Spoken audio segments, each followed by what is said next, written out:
Hello, how are you all doing today? நீங்கள் எல்லோரும் எப்படி இருக்கீங்க? என் பேர் ஜலால். இன்றைக்கி பார்க்க போகிற topic the use of let in English, the word let. இதை ஏற்கனவே பழைய லெசன் 1ல் கொஞ்சம் கவர் பண்ணியிருக்கேன். இருந்தாலும் இன்னொரு தடவை நல்ல டிஸ்கிரிப்டிவாக பார்க்கலாம். ஏன்னா நிறைய பேர் இந்த கமெண்ட்ஸ் காலத்தில் கேட்குறாங்க இதை எப்படி யூஸ் பண்ணுறதுன்ட்டு. இப்போ பார்க்கலாம் the use of the word let in English. வாங்க பார்க்கலாம்.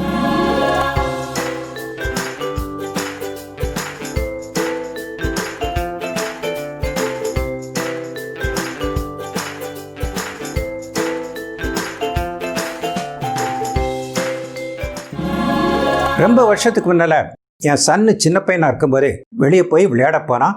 ஆனால் அவங்க ஃப்ரெண்ட்ஸ்லாம் அவனை சேர்த்துக்கிறல. அப்போ என் ஒய்ஃபு வெளியே போய் அவங்க ஃப்ரெண்ட்ஸ் எல்லாம் பார்த்து please let him also play with you அப்படின்னு சொன்னாங்க.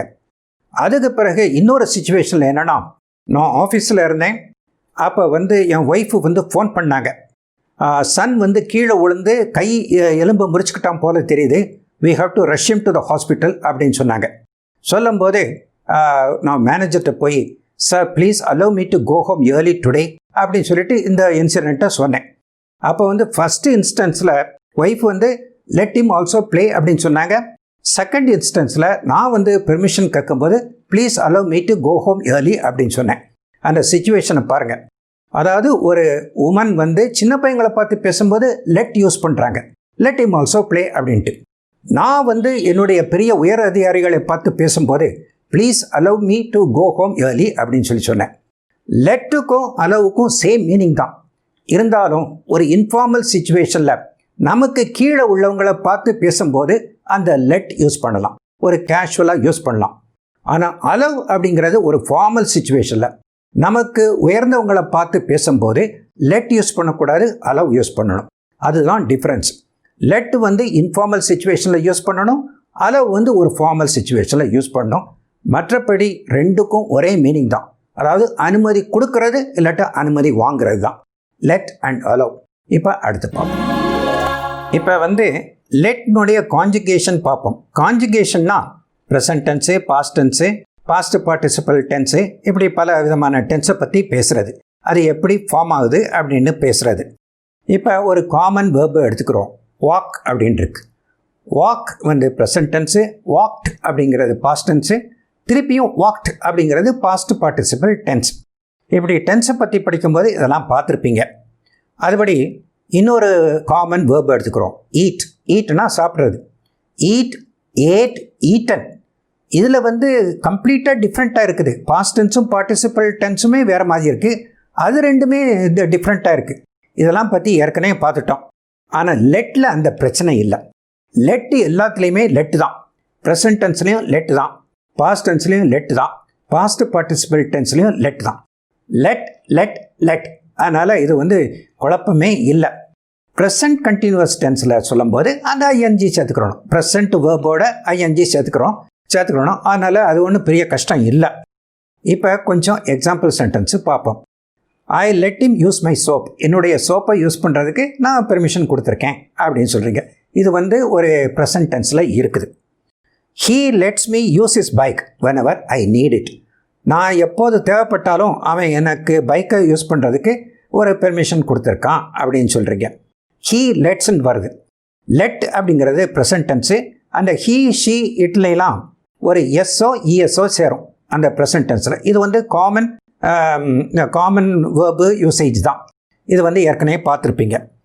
அதுக்கு பிறகு I let him use my soap yesterday. நீங்கள் நேற்றை பற்றி பேசுகிறீங்க, அப்போ பாஸ்ட் டென்ஸை பார்க்கணும் இல்லையா?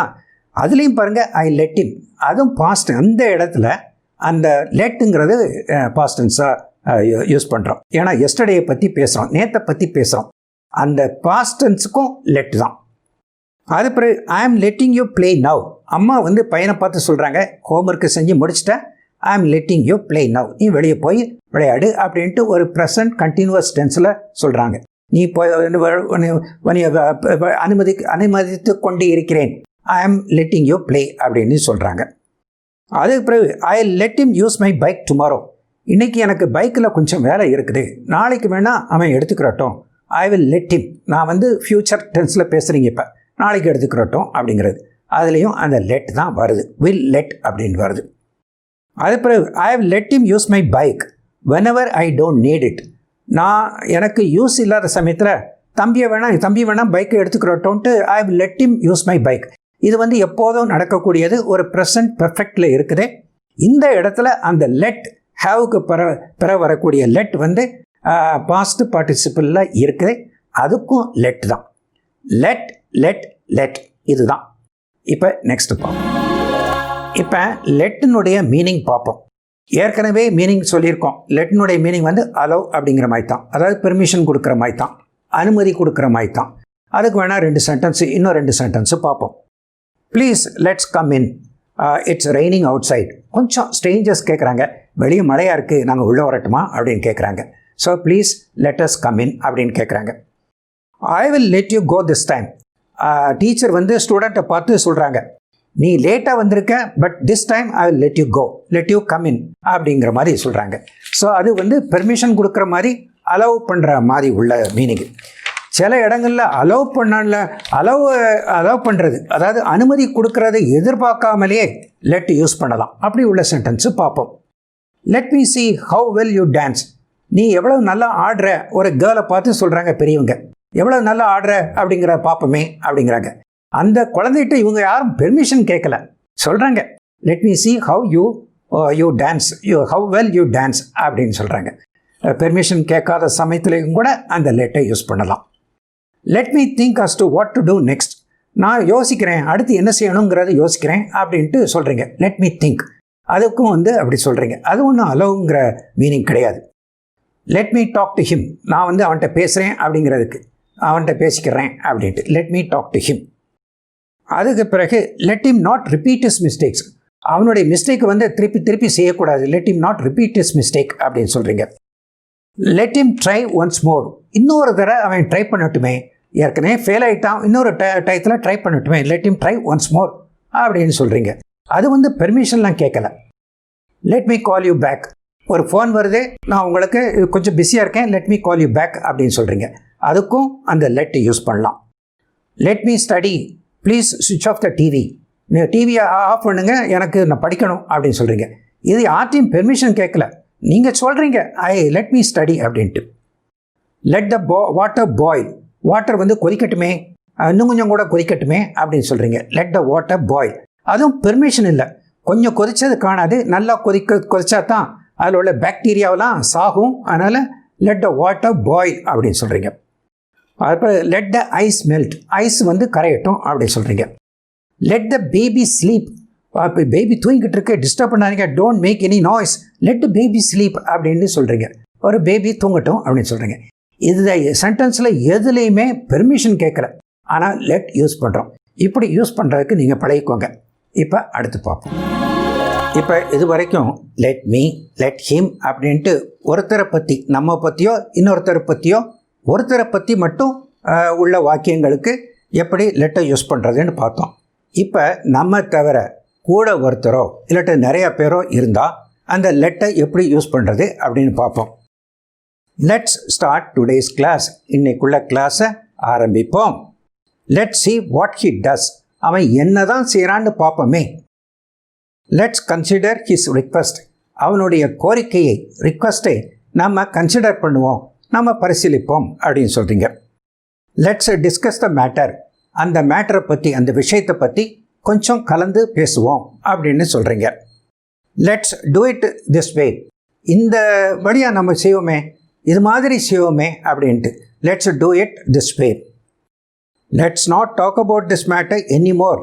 இந்த விஷயத்தை பற்றி இனிமேலுக்கு பேச வேண்டாம் அப்படின்னு சொல்கிறீங்க. Let's play now. இப்போ நம்ம விளையாடலாம் அப்படின்னு சொல்கிறீங்க. Let's go out for dinner today.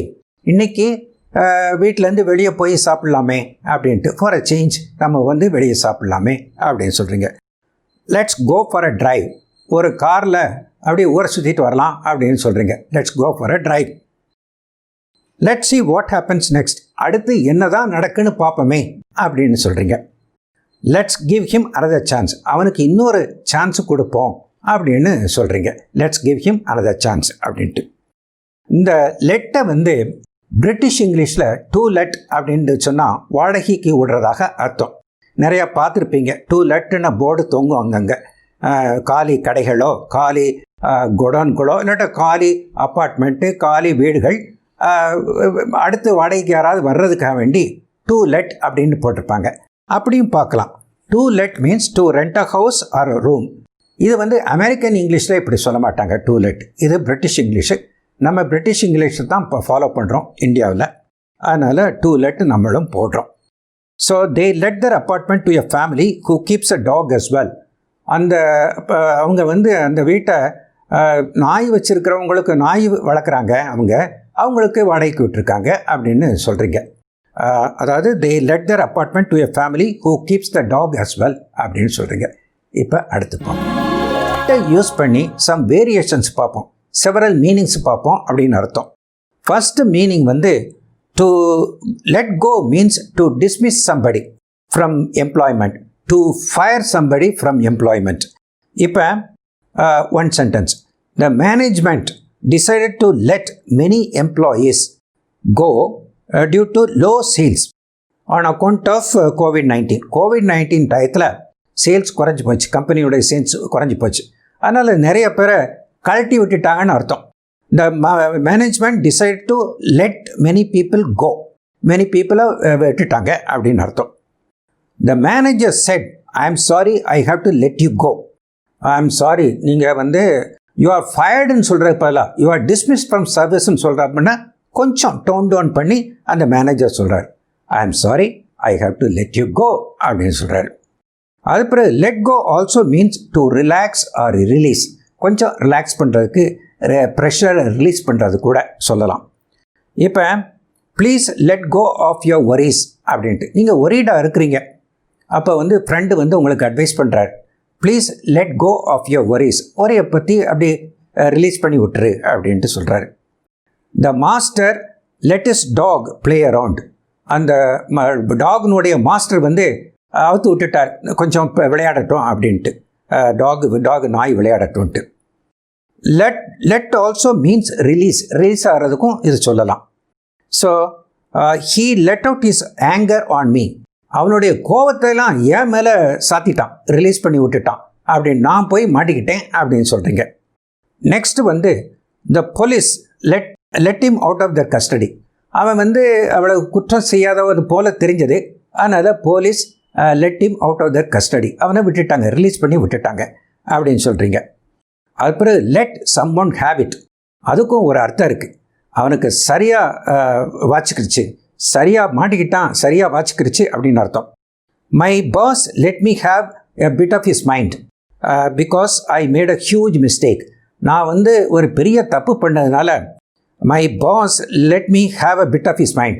Bit of his மைண்ட்னா அவர் மனசில் உள்ளதை அப்படியே என் மேலே கொட்டி தீர்த்துட்டார் அப்படின்ட்டு, அவருடைய ஆங்கரை, வெறுப்பை என் மேலே கொட்டி தீர்த்துட்டாரு because I did a mistake in my job, in my work அப்படின்னு சொல்கிறீங்க. இதெல்லாம் வேரியேஷன்ஸ், இதையும் பார்த்துக்கோங்க. இதை மாதிரி லெட்டு வந்து ஒரு நல்ல வெர்சடைல் வேர்டு, நிறையா யூஸ் இருக்குது. அலோவ் அப்படிங்கிற மீனிங் இல்லாமல் எத்தனையோ வகையில் யூஸ் இருக்குது, அதை நம்ம இப்போ பார்த்துக்கிட்டோம். இப்படி யூஸ் பண்ணி பழகிக்கோங்க. அநேகமாக இந்த லெசன் உங்களுக்கு யூஸ்ஃபுல்லாக இருந்திருக்கும்னு நினைக்கிறேன். அப்படி ஃபீல் பண்ணிங்கன்னா அந்த லைக் பட்டனை ப்ரெஸ் பண்ணுங்கள். அதுக்கு பிறகு உங்கள் ஃப்ரெண்ட்ஸுகளுக்குள்ளேயும் இந்த வீடியோவை ஷேர் பண்ணிக்கோங்க.